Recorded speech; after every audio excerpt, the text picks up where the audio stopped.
చంద్రబాబు నాయుడు గారి హయాంలో ఇంతటి దారుణమైన పరిస్థితులు కనిపిస్తూ ఉన్నాయి. ఒకసారి గమనించమని అడుగుతా ఉన్నా. 2024-25 తర్వాత కూడా చంద్రబాబు నాయుడు గారి 2024-25 తర్వాత కూడా ద్రవ్యలోటు ఫిజికల్ డెఫిసిట్ అంటే ద్రవ్యలోటు అంటే ఫిజికల్ డెఫిసిట్ అంటే నథింగ్ బట్ అప్పులు. చంద్రబాబు నాయుడు గారు పెంచుకుంటూనే పోతా ఉన్నాడు. ఒకసారి గమనిస్తే 2019-20 ఆర్థిక సంవత్సరం అంటే మా ప్రభుత్వం వచ్చిన తర్వాత అక్కడి నుంచి గమనిస్తే అంటే మా 5 ఏళ్ల పీరియడ్ తర్వాత చంద్రబాబు నాయుడు గారు 2 ఏళ్ల పీరియడ్ 2025-26 దాకా అంటే 2019-20 నుంచి 2025-26 ఆర్థిక సంవత్సరం మొదటి 10 నెలల వరకు కూడా ఈ 25-26 ఆర్థిక సంవత్సరం కూడా మొదటి 10 నెలల వరకు కూడా చూస్తే మా 5 ఏళ్ల కాలంలో ఎప్పుడూ లేని విధంగా చంద్రబాబు నాయుడు గారి కూటమి పాలనలో ద్రవ్యలోటు ఫిజికల్ డెఫిసిట్ అంటే అప్పులు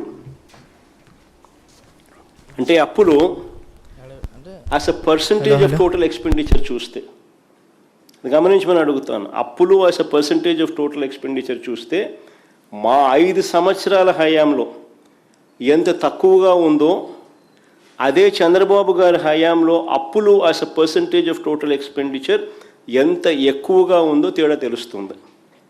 అంటే మా హయాంలో ఇంకా కోవిడ్ లాంటి విపత్కర పరిస్థితులు ఎదుర్కొన్నాం. అటువంటి పరిస్థితులు ఉన్నప్పటికీ కూడా పైగా క్రమం తప్పకుండా మేము ఇచ్చిన మాటలన్నీ కూడా నెరవేర్చుకుంటూ మేనిఫెస్టో అమలు చేసినాం. అలాంటి డిసిప్లిన్ చూపించిన పరిస్థితులు కూడా మాలో ఉన్నాయి. ఇలాంటి పరిస్థితుల్లో కూడా ఒకసారి గమనిస్తే ఏ రకంగా యాజ్ అ పర్సంటేజ్ ఆఫ్ అప్పులు as a percentage of total expenditure చూస్తే ఏ రకంగా 2019-20లో 25.59, కోవిడ్ 2020-21లో కోవిడ్ టైంలో కాస్త పెరిగింది 31.82కి వచ్చింది. తర్వాత మళ్ళా ఫిజికల్ డిసిప్లిన్ తీసుకొచ్చినాం. 21-22లో ఏకంగా 14%కి తగ్గించిన 14.08%. 22-23లో కూడా 24.97%. 23-24 చివరి సంవత్సరంలో కూడా మా physical deficit as a percentage of total expenditure చూస్తే 26.52%. అదే చంద్రబాబు నాయుడు గారి హయాంకి ఒక్కసారి గమనిస్తే 2024-25లో ఏకంగా ఎలాంటి స్కీములు లేకపోయినా, సూపర్ 6, సూపర్ 7 లాంటి స్కీములు ఏవి లేకపోయినా, గతంలో మా ప్రభుత్వంలో ఉన్న పథకాలన్నీ రద్దు చేసిన ఏకంగా physical deficit as a percentage of expenditure అంటే అప్పులు as a percentage of total expenditure 2024-25లో 32.5%కు పెరిగింది.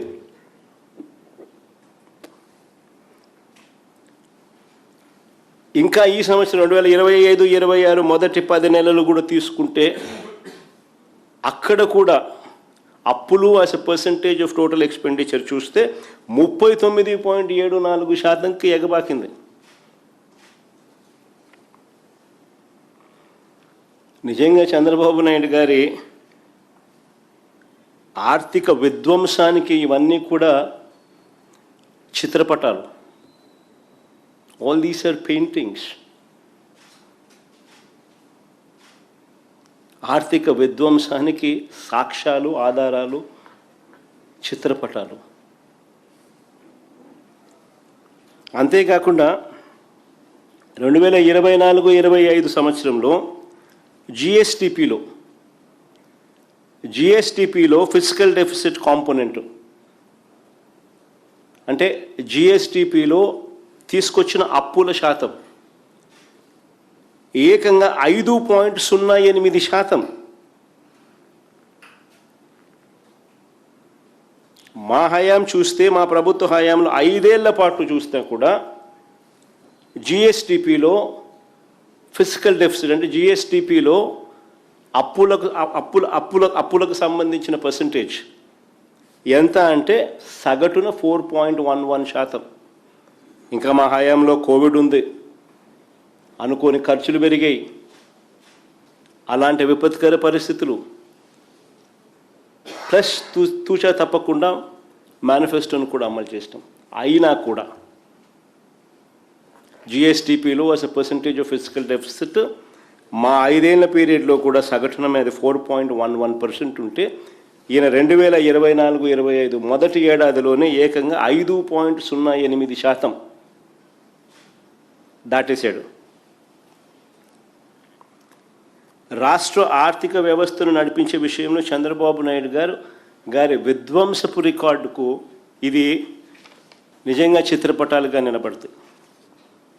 మామూలుగా ఏ రాష్ట్రమైనా కూడా ఎన్బిసి అంటారు, అంటే నెట్ బారోయింగ్ సీలింగ్.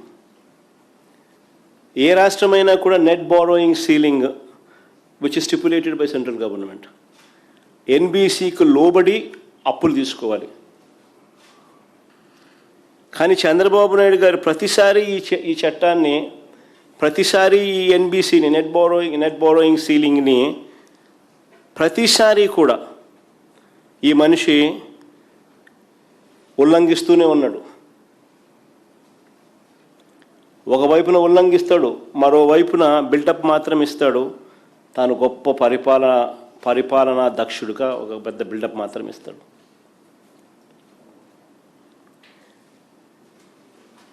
వాస్తవాలు చూస్తే 2014 నుంచి